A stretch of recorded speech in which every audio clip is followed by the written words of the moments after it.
Hello friends, नमस्कार। मेरा नाम है उत्कर्ष श्रीवास्तव और दोस्तों मैं आप सब लोगों का अपने चैनल हक्कानी रिएक्शन में बहुत बहुत स्वागत करता हूं। दोस्तों आज हम लोग बात करने वाले हैं अपने देश के ऊपर। दोस्तों हम लोग बात करेंगे कि इजराइल का और भारत का विमान जब हाईजैक कर लिया गया था तो उसमें भारतीय सैनिकों ने कैसे बदला निकाला था, अपना बदला कैसे लिया था और अपने लोगों की जान कैसे बचाई थी। साथ ही साथ इजराइल के विमान हाईजैक के बारे में भी जानेंगे खान सर के द्वारा। दोस्तों खान सर बहुत बढ़िया तरीके से समझाते हैं। इनके समझाने का स्टाइल इतना बढ़िया है कि किसी बच्चे को भी आसानी समझ में आ सकता है। दोस्तों चलिए देखते हैं वीडियो को, और वीडियो का ओरिजिनल लिंक आपको डिस्क्रिप्शन में मिल जाएगा, जाइएगा और ज़रूर देखिएगा। चलिए दोस्तों वीडियो शुरू करते हैं बिना किसी भी देरी के।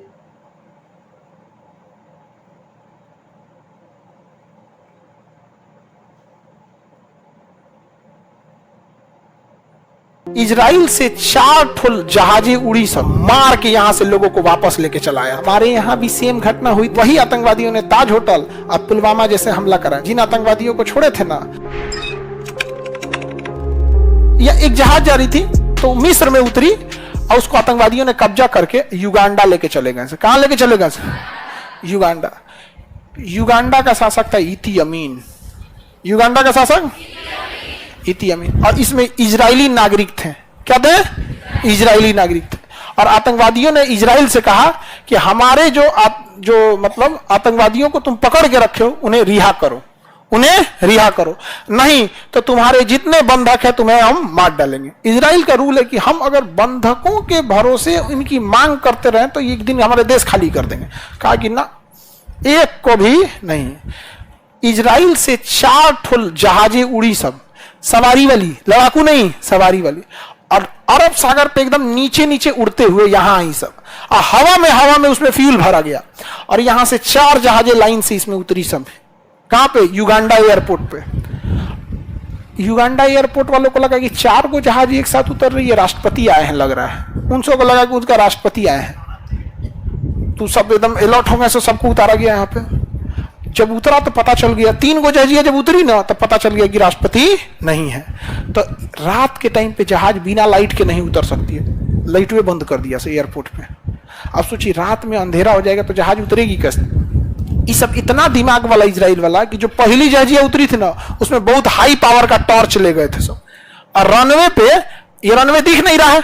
अब बताइए हाई पावर का कोई आदमी यहां से टॉर्च लेके ऐसे जला दे, एक आदमी यहां चला गया, बस जहाज के लिए हो गया काम खत्म। वहां उतार लेगा, उतार लिया। और वहां से कमांडो निकले सब जहाज में से। 4 जहाजों में से लास्ट जहाज खाली था, क्योंकि बंधकों को छोड़ा के ले जाएंगे सब, किसमें सब भर के नहीं ना। लास्ट जहाज क्या था? खाली था। और कमांडो निकले सब, धरधरा के भून दिए सब। और वो हिब्रू भाषा बोल रहे थे सब। हिब्रू भाषा उन्हीं की भाषा है यहाँ पे। अब बताइए, मान के चलिए भारत के आदमी को, बिहार के आदमी को जापान में कोई किडनैप करके रख ले, तो हम लोग उतरते, बैठ जाओ रे, नीचे बैठ जाओ, नीचे बैठ जाओ, कोनो खड़ा मत रहिए, गोली चलाने वाला बनी, बैठ जाइए, जल्दी बैठ जाओ। उन्हें किसी को बुझाइए नहीं रहे कि क्या बोल रहा है। बैठ जाओ सन, जल्दी बैठ, ऊपर जेन खड़ा रही तो ना गोली मार दिया, जल्दी बैठ। जापान वाले को समझे तो बोला गया, तो जो हिब्रू वाले थे धाए से क्या हो गए? बैठ गए। जो खड़ा था मरा गया, जो खड़ा था मरा गया। तो जापान में ऐसे ही ना छोड़ाएगा आदमी, उसको भोजपुरी बुझेबे नहीं कर रहा। धाए सूझ जो, नीचे सूझ जो ना तो मार दिया गोली, जल्दी बैठ, 1 2 3 मार, दादा मार दिया, खत्म कर दिया यहाँ पे। तब तक देखे सब गरी तुरी का। एयरपोर्ट के बगल में लड़ाकू जहाज है, तो लड़ाकू जहाज पीछा कर लेगा इन लोग का आराम से। बम निकाल के सारा लड़ाकू जहाज को उड़ा दिया सब, हेलीकॉप्टर उड़ा दिया सब, एयरपोर्ट उड़ा दिया सब, और सबको बैठाया। सबसे पहले जितने बंधक थे सबको बंधक को भर दिया गया। यहाँ पे बंधक को भर के उड़ा दिया गया। तो पहला जहाज में जो भी हॉस्टेज जो किडनैप थे उनको उड़ा दिया गया। दूसरी जहाज में कमांडो गिर गए, तीसरे में भी, चौथे में भी एक कमांडो बच गया था लास्ट में। तो जहाज रनवे पे दौड़ रही थी। ठीक, आगे अभी देखते हैं, क्योंकि एक मरीज जो थी, एक औरत नहीं मिल रही थी जो 80 साल की थी, एक्चुअल उस बीमार पड़ गई थी, तो उसे हॉस्पिटल ले गए थे सब। ठीक, और कि रुक जो, हम हॉस्पिटल वहां से छुड़ा के ले आ रहे हैं। कहा से रे बकलोलवा कहीं के, तोरे चक्कर में ज्यादा हो जाएगा।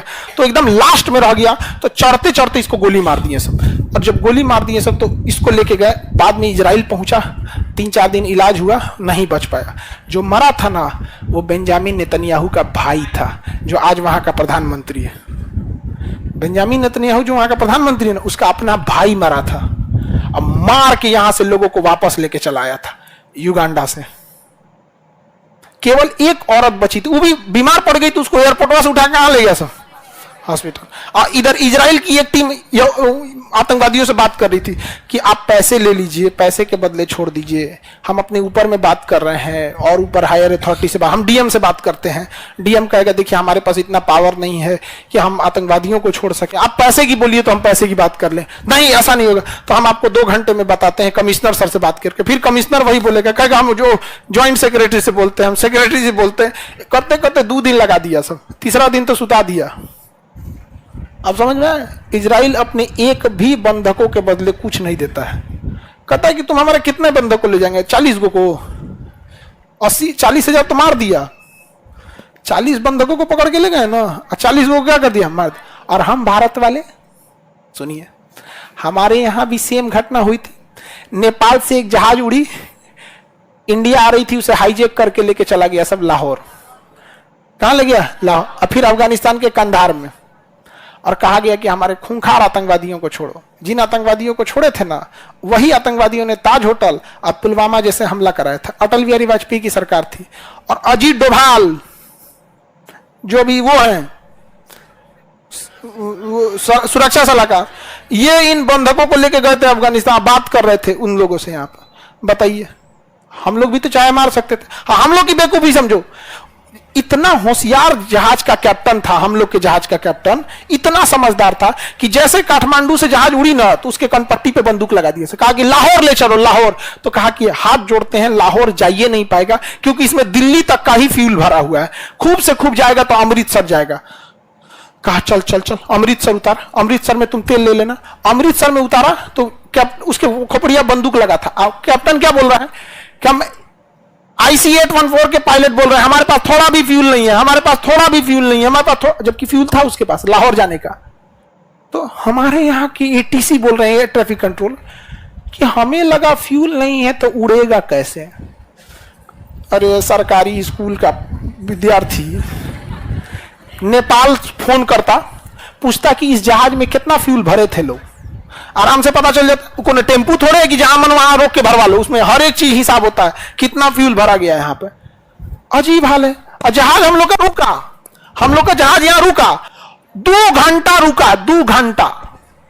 तब आतंकवादियों ने कहा कि ना भाड़ में जाओ, एक काम कर उड़ाओ, बिना फ्यूले को उड़ाओ, लेके उड़ गया। और तब पायलट को कह रहे चुट्टा कहीं का, तो कह रहा था फ्यूल नहीं है, मालिक छोड़ दो यार हमरा। सोचिए हम हिंदुस्तान वाले लोग आज आतंकवादियों को छोड़ दिए लोग। अरे इतना सिंपल तरीका था। जो भी जहाज है, जैसे जहाज है ना, जहाज में यहाँ खिड़की होती है, यहाँ क्या होती है, खिड़की। लाइन से क्या है, खिड़की। दूर से पैलेट गन छोड़ना चाहिए, जो मतलब जिसमें छर्रे होते हैं, समझा गया कि नहीं आ गया। गोली नहीं होता है, मारता यहाँ 3-4 को गेटवा तूर देता, 3-4 को क्या हो रहा है, टूट जाता। और उसके पीछे बैठ के बेहोश होने वाला गैस छोड़ देता, सारा गैस भर जाता, आदमी तो बेहोश होते ही, और जो बंदूक लिए थे और किसी को नहीं छोड़ेंगे, हम किसी को नहीं छोड़ेंगे, बेहोश हो गया रहता, कुछ नहीं कर सकते। टायर पे गोली मार देते, टायर पे गोली मारते। लेकिन ना, हम तो विश्व गुरु हैं, हम लोग क्या है, विश्व गुरु। छोड़ दिए हम लोग यहाँ पे, इतना खतरनाक काम किए थे। अच्छा, उस जो जहाज उड़ाया था उसमें एक को पकड़ा गया, जिसको सुप्रीम कोर्ट ने उम्र कैद की सजा सुना दी। उस आतंकवादी का नाम था अब्दुल मोमिन। आतंकवादी का नाम क्या था, अब्दुल मोमिन। हम एक बार ऐसे ही किसी क्लास में पढ़ा रहे थे, हमने कहा कि अब्दुल ने जहाज उड़ाया, उसको पकड़ लिया सब। अब हमारा घेर लिया सब, खान सर बोलते हैं कि अब्दुल ने जहाज उड़ा दिया, अब्दुल ने जहाज उड़ा दिया। बताइए, हम लोग को बदनाम कर रहे हैं ये। भाई हमें बदनाम करने की जरूरत ही नहीं है। जब तक ये देश रहेगा ना, ये वाला पाकिस्तान, तब तक बदनामी होलसेल में आएगी। डेली कुछ ना कुछ बम फाड़ के चलता फिरता रहेगा, कहीं ना कहीं जाके फट जाएगा सब। अभी देखिएगा नहीं, ईद आएगा ना, ईद 2-3 दिन में, 11 को ईद है ना, देखिएगा पाकिस्तान में कोनो ना कोनो मस्जिद में फट जाएगा सब। अभी बता रहे हैं हम आपको, ईद में भी। बताइए, ये कोई बात है, ईद को दिन है जी, इतना बढ़िया दिन है यार। तो बताइए हमारे और इजराइल में अंतर समझ में आ गया?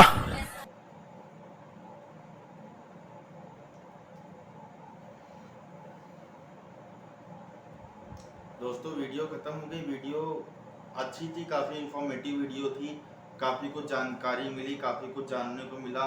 आज मालूम पड़ा कि इजराइल क्यों डील नहीं करता है किसी के साथ, क्योंकि डील करेंगे एक बार लेकिन नुकसान उठाएंगे 1000 बार। इजराइल की ये नीति बहुत ही बढ़िया नीति है कि आप अगर हमारे किसी भी आदमी को उठाओगे तो पहली चीज़ तो इजराइल ये आश्वस्त करता है कि हम अपने हर नागरिक को बचा के लाएंगे। अगर वो बूढ़ी औरत अस्पताल नहीं गई होती तो वो लोग उसको भी लेके आते।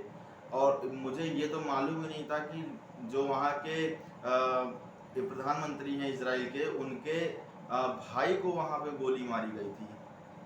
कैसे छोड़ेगा तुमको, कैसे छोड़ देगा? किसी के भाई को गोली, उसका भाई मरा है वहाँ पे, कैसे छोड़ेगा? तभी इजराइल नहीं बकसता है आतंकवादियों, इनके साथ कोई डील करता ही नहीं है इजराइल। और रही बात हमारे इंडियन है जो प्लेन हाईजैक किया गया था, तो काफ़ी हद तक सही बोल रहे थे खान सर, कोई गलत बात नहीं बोल रहे थे, बिल्कुल सही बात बोल रहे थे कि हमारी नीतियाँ इतनी सॉफ्ट नीतियाँ हैं, विश्व गुरु हैं, ठीक है विश्व गुरु आप बनिए, लेकिन उसके साथ साथ आपको अपनी नीतियों को ऐसा रखना पड़ेगा कि कोई आपको आंख दिखा के ना जा सके, वो एक बात होती है। अब वहाँ पे आया, बोला कि मेरे इतने आतंकवादियों को छोड़ दो, आपने छोड़ दिया।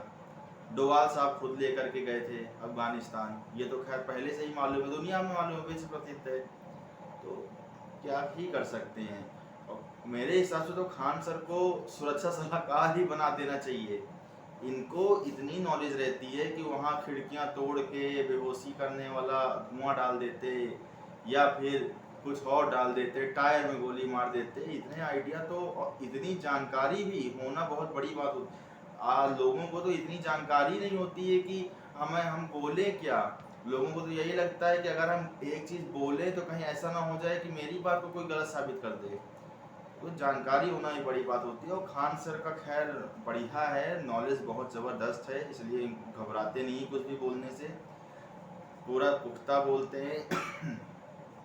दोस्तों चलिए आज की वीडियो ख़त्म करते हैं, बाकी क्या ही बताया जाए, अब नहीं है तो नहीं है, सॉफ्ट नीति भारत अपनाता है तो क्या किया जाए। तो वीडियो ख़त्म करते हैं दोस्तों, और मिलते हैं आपसे नेक्स्ट वीडियो में। रिएक्शन अगर पसंद आया हो तो एक लाइक ज़रूर करिएगा। जय हिंद।